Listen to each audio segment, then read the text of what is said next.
Bonjour, je m'appelle Karim Chaban, je suis ingénieur procédé. Je vais vous présenter aujourd'hui une vidéo dans laquelle je vous montre comment faire une simulation dynamique d'un flux de gaz naturel liquéfié en utilisant le logiciel de simulation HYSYS version 8.8.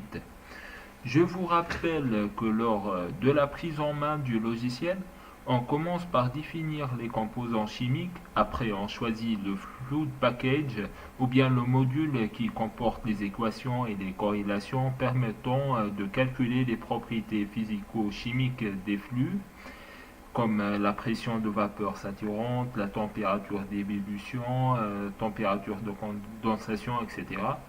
Ensuite, on rentre dans l'environnement de simulation pour élaborer le flow sheet. Et là, ce que vous allez faire en premier temps, c'est une simulation en régime permanent ou bien une steady state case en anglais. Donc on va voir par la suite ce qu'il faut faire pour réaliser une simulation dynamique.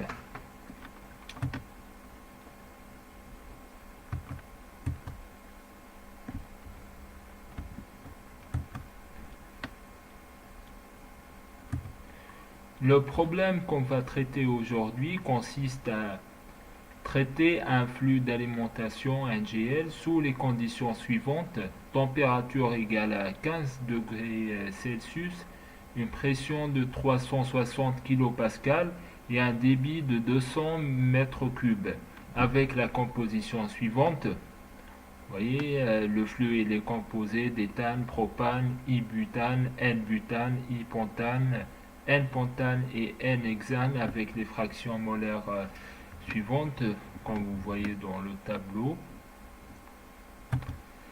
Donc voici le PFD ou bien le Process Flow Diagram, est composé de le flux 1, c'est le flux d'alimentation, il va être envoyé, il va traverser la vanne VLV100, c'est un control valve.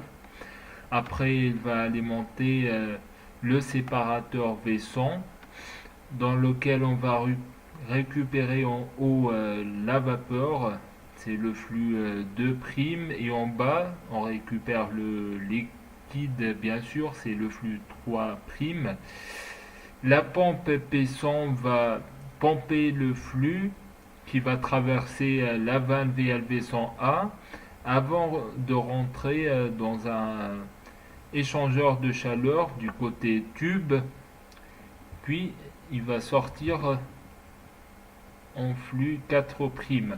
Donc dans l'échangeur de chaleur, le flux 4 va échanger la chaleur avec un flux Shell in qui traverse une valve VLV102 et sort par la suite du côté calandre ou bien Shell, et on va ce flux il s'appelle le flux Shell out. Voici les spécifications des équipements. Pour les vannes, on a une perte de charge de 70 kPa. Pour la pompe, la perte de charge elle est de 1900 kPa. Le rendement adiabatique il est égal à 75%. Pour l'échangeur de chaleur, côté tube, perte de charge égale 70 kPa. Côté calandre ou bien Shell, perte de charge égale à 70 kPa aussi.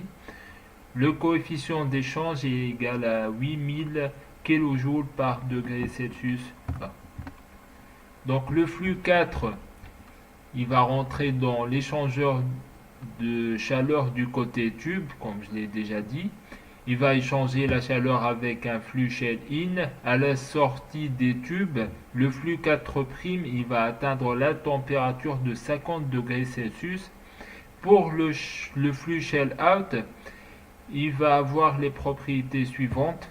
Donc température 155 degrés Celsius, pression 1100 kPa, le flux c'est 55 mètres cubes par heure, et les fractions molaires pour la composition sont les suivantes comme vous voyez ici. Donc ce qu'on nous demande de faire, c'est de réguler le procédé de façon à maintenir la température du flux à la sortie de l'échangeur de chaleur côté tube égale à 15 degrés Celsius. On va voir ensemble qu'est-ce qu'il faut faire pour maintenir cette température.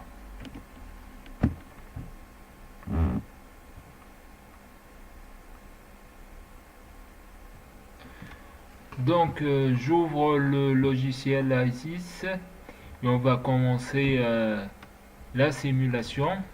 On commence toujours par rentrer les composants. Donc j'appuie sur Add, bien ajouter. J'ai la liste des composants ici, l'éthane, propane, ibutane, L-pentane, I-pentane, L-pentane, N-hexane. Donc je sélectionne tous ces composés, j'appuie sur Add. Après, je vais choisir le fluid package, c'est le Pink Robinson.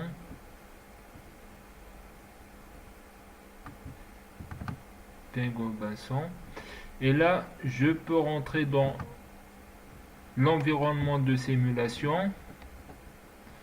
Donc, je commence par le flux 1. Je clique dessus. Je rentre donc les paramètres. Température, elle est égale à 15 degrés Celsius. La pression 360 kPa.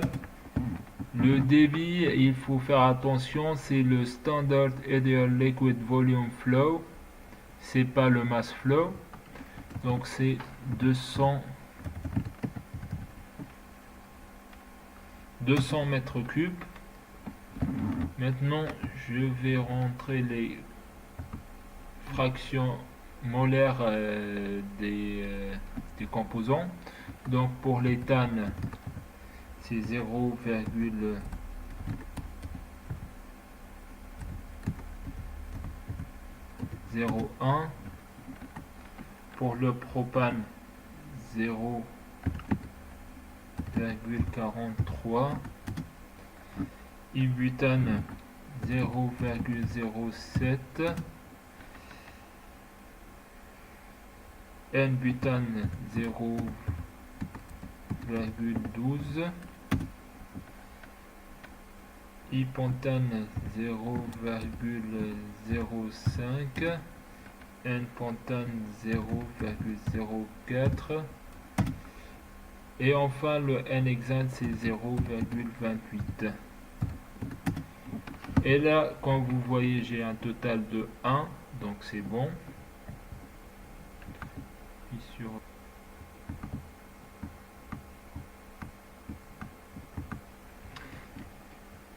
Après, je rajoute le contrôle valve. Je fais la connexion, donc 1. Ici, ce qui sort, c'est le flux 1'.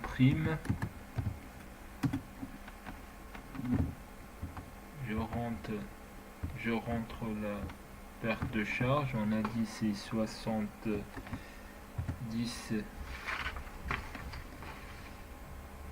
70 kPa pour toutes les vannes. Donc c'est bon. Après je vais rajouter le séparateur. Je fais la connexion, donc le flux d'alimentation c'est 1'. Ce qui sort en haut c'est le 2.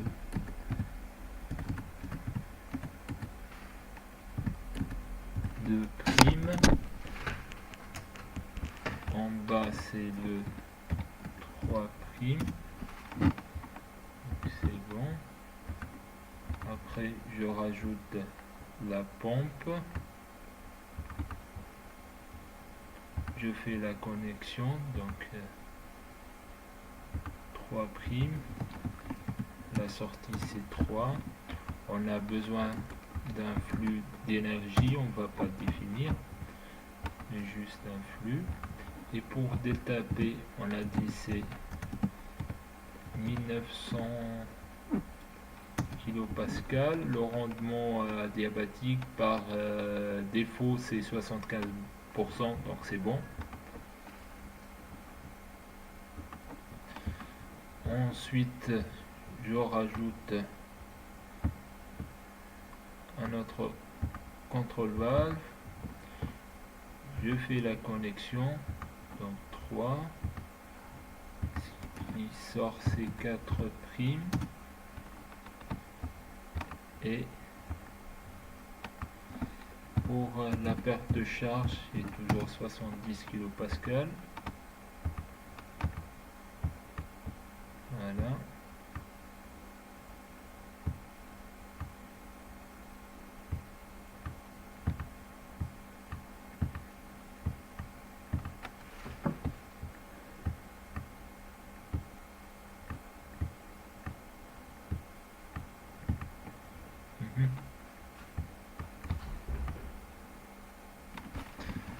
Donc après je rajoute l'échangeur de chaleur et là je peux, à partir du clic droit, je peux changer d'icône. Je vais choisir cette icône, je clique dessus et je vais faire la connexion. Donc ce qui rentre c'est 4 primes, ce qui sort il faut faire attention au côté tube. Donc là c'est sortie tube side outlet, ce qui sort c'est flux 4. Ici c'est le flux shell in, ici c'est shell out, donc c'est bon. Dans paramètres je vais rentrer la valeur du coefficient d'échange, elle est égale à 8000 kJ par degré Celsius par. La perte de charge elle est égale à 60 kPa côté tube et 70 kPa côté tube et 70 kPa côté calandre.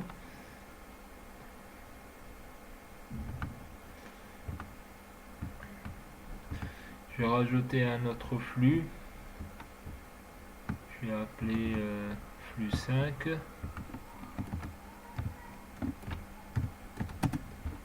Après je rajoute un contrôle valve, je fais la connexion, donc 5 ici, c'est shell in, perte de charge 70 comme toujours.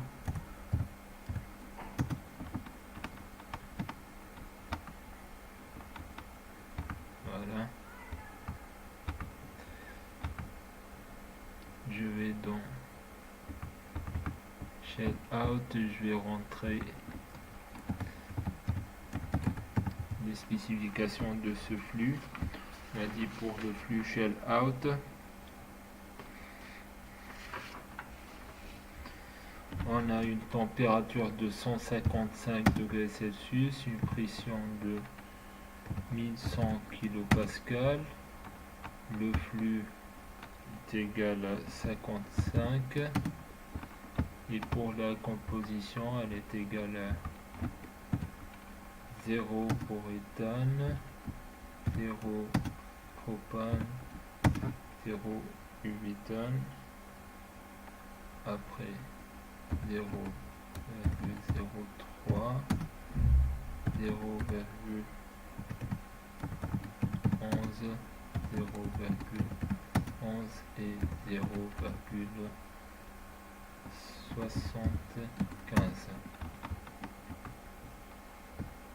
Donc là c'est bon, comme vous voyez c'est en vert, ok. Donc là on a fait la simulation en régime permanent. Donc le steady state case il est validé là. Il ne reste que basculer en régime dynamique, mais avant de le faire il faut aller dans la rubrique dynamique, il faut ouvrir le Dynamics Assistant et comme vous voyez ici il y a des messages d'erreur, donc il faut traiter tous ces messages d'erreur avant de basculer en régime dynamique. Donc on commence par le plus facile, quand vous voyez ici l'avant-dernier message, volumes not known. Donc il faut saisir ou bien il faut dimensionner tous les équipements. Pour le dimensionnement des appareils, on aura besoin de quelques spécifications. Donc pour le séparateur, le volume il est égal à 85 mètres cubes, pardon.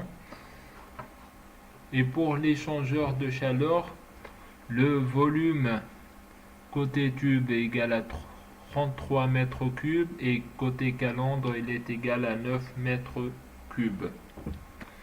On revient sur I6, on va dans le séparateur, rubrique dynamique, et là on va choisir le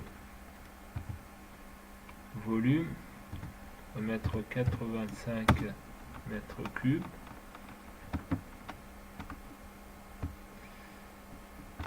On va dans l'échangeur de chaleur, toujours côté dynamique.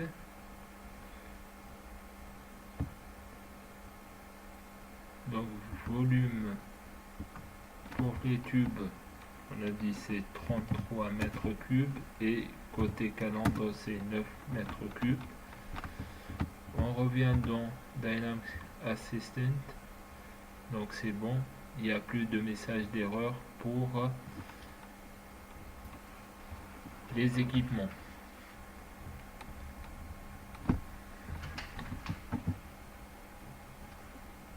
On peut remarquer qu'il y a aussi d'autres messages d'erreur qu'il va falloir les traiter. Donc par exemple pour le premier message d'erreur, Disable Stream Flow Specification, on clique dessus et là il nous renvoie au flux numéro 1, un shell out.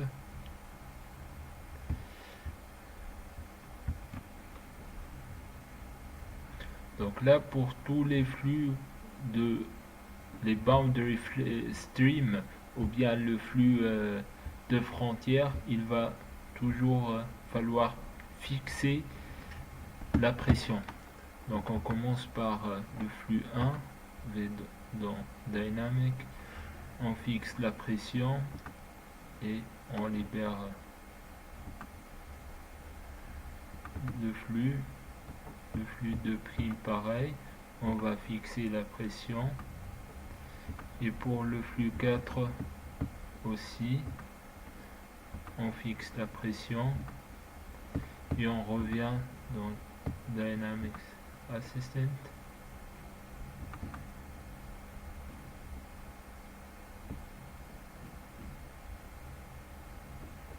Donc pour le flux shell out, il nous demande de remove flow specification in this stream. Shell out, allez dans shell out,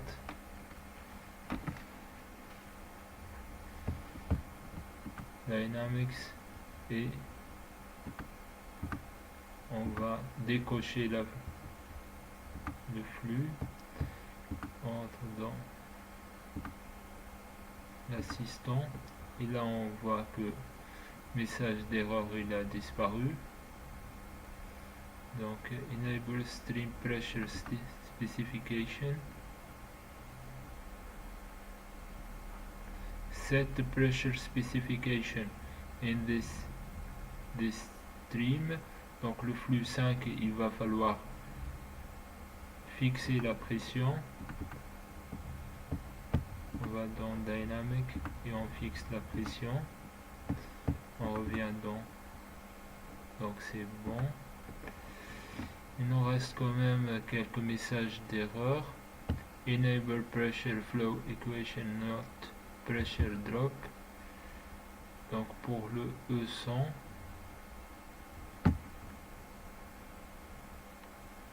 select pressure flow option instead of pressure drop.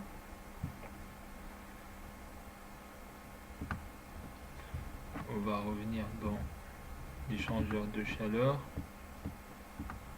on va dans Dynamic,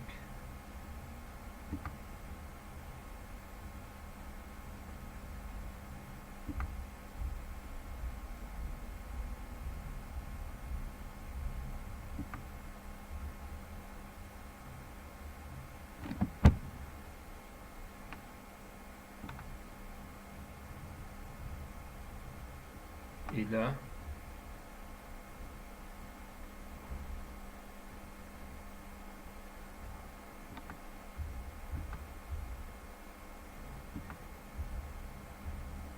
on va décocher la perte de pression, on revient dans l'assistant,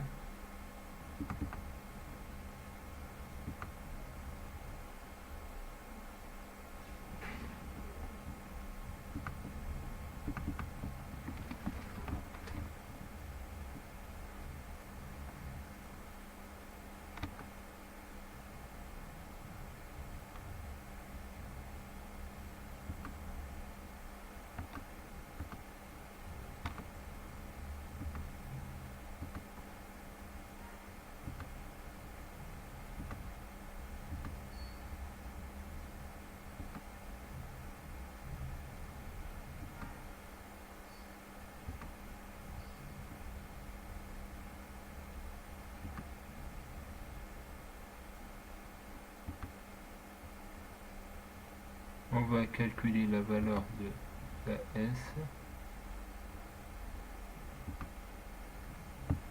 on revient dans Dynamic, il ne reste qu'un seul message d'erreur, on va cliquer dessus, nous demande pour la pompe P100 delta P specification removed, donc make the following miscellaneous specification changes, power specification active, il nous demande de spécifier la delta P et l'énergie pour la pompe P100. Donc on rentre dans la pompe, on va dans rubrique dynamique et on va cocher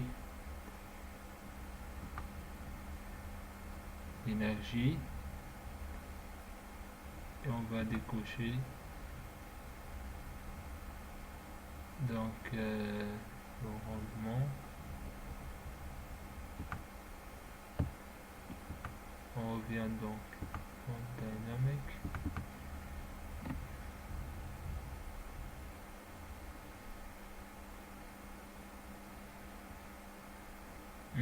nous demande de décocher la perte de charge, pas de la cocher.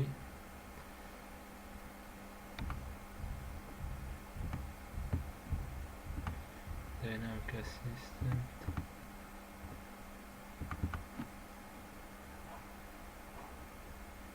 Efficiency Specification Active. Ah oui, il faut cocher le rendement. Donc là c'est une valeur par défaut, donc elle doit être fixée, et là normalement tout est bon. Oui, comme vous voyez, il n'y a plus de message d'erreur, donc le logiciel il est prêt à fonctionner en régime dynamique.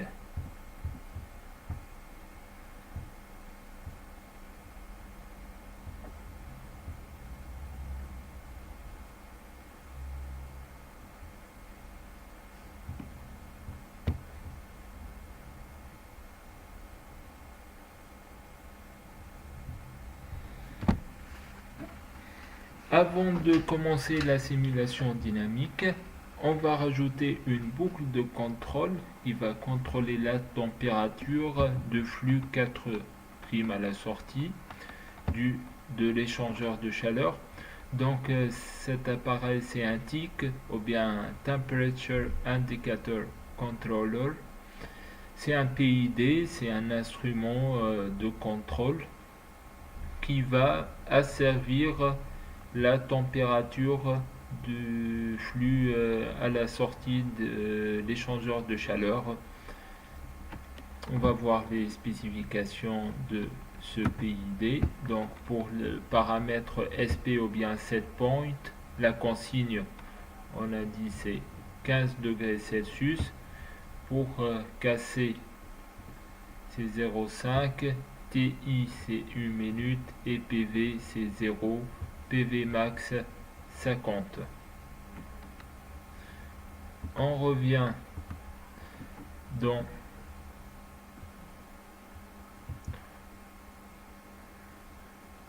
sur le logiciel HYSYS. On va choisir un PID dans la rubrique Dynamics. On rajoute un contrôleur PID, on clique dessus.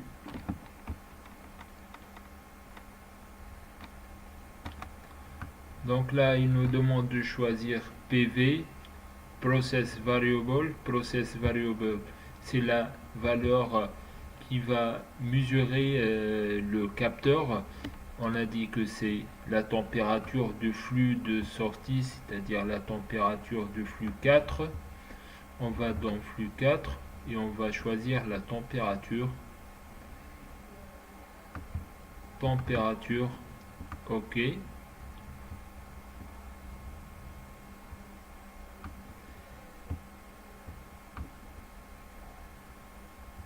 Et sur OP, c'est l'output. On va choisir la valve V102. OK.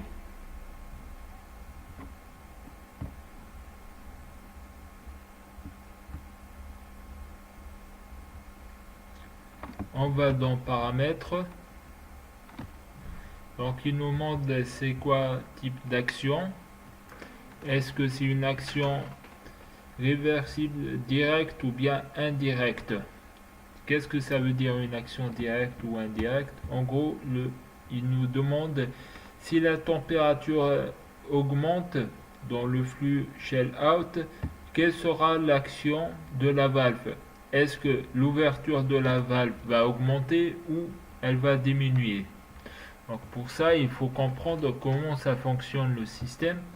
On va voir ici shell in, le flux à l'entrée du calandre, il était à la température 159 degrés Celsius. À la sortie, il est à 155. Donc là, c'est le hot stream. C'est le flux qui va chauffer, c'est le flux chaud. Et le flux qui passe dans les tubes, c'est le cold stream. Donc c'est le flux qu'on va chauffer. Donc si la température elle augmente dans le flux shell out, et bah le système doit normalement réduire l'ouverture de la valve pour diminuer le débit. Comme ça, il y aura moins d'échange de chaleur.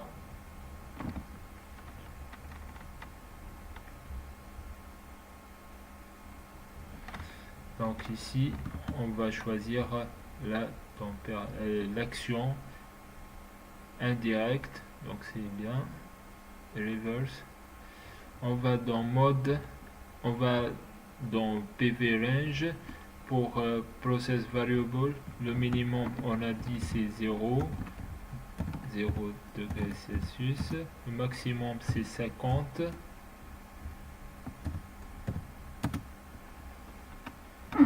Pour la valeur de cassé c'est 0,5. TI c'est 1 minute. Le mode c'est automatique. Et pour SP on va choisir 15 degrés Celsius. OK, donc c'est bon. Donc là tout est bon pour le PID. Maintenant on va aller dans intégrateur. On va configurer l'intégrateur. Là vous voyez le end time non-stop. Si c'est non-stop, c'est-à-dire que il va faire des itérations continues.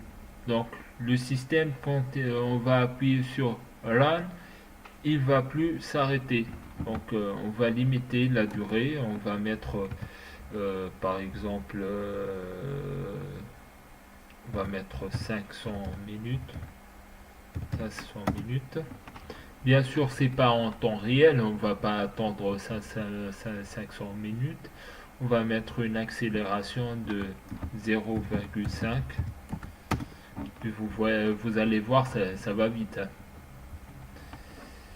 Donc là, c'est bon. Et ici, on veut voir, on veut visualiser la variation de la température en fonction du temps. Donc, qu'est-ce qu'il faut faire? On va aller dans Strip Chart.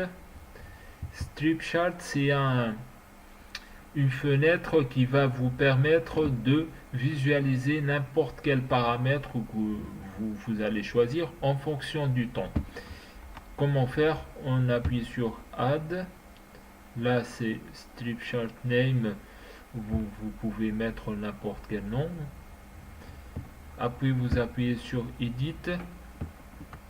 Il va vous demander c'est quoi l'objet, qu'est-ce que vous voulez visualiser.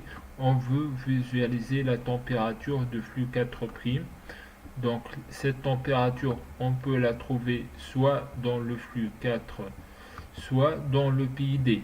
Parce que on a choisi le PV, la PV du PID, on a dit que c'est la température. Donc on va aller directement dans le TIC. Et là, on va choisir PV. On va aussi choisir le set point. PV, ok. Add. On va rajouter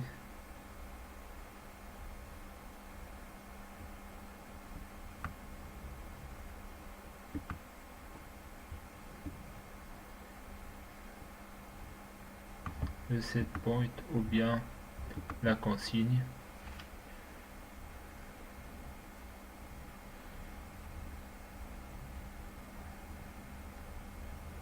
On appuie sur display pour afficher.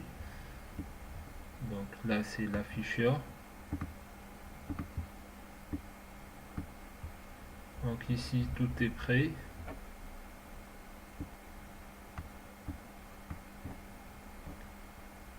On appuie sur Dynamics Mode. Are you sure you want to switch to Dynamics? Oui. Et on appuie sur Run.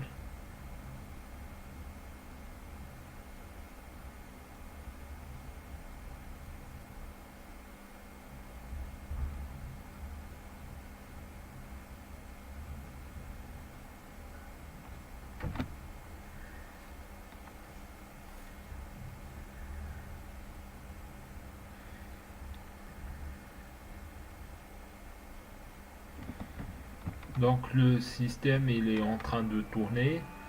Il va s'arrêter à la minute 500. Vous avez vu quand on a mis une accélération, ça va vite, hein. Il va atteindre 500 minutes bientôt.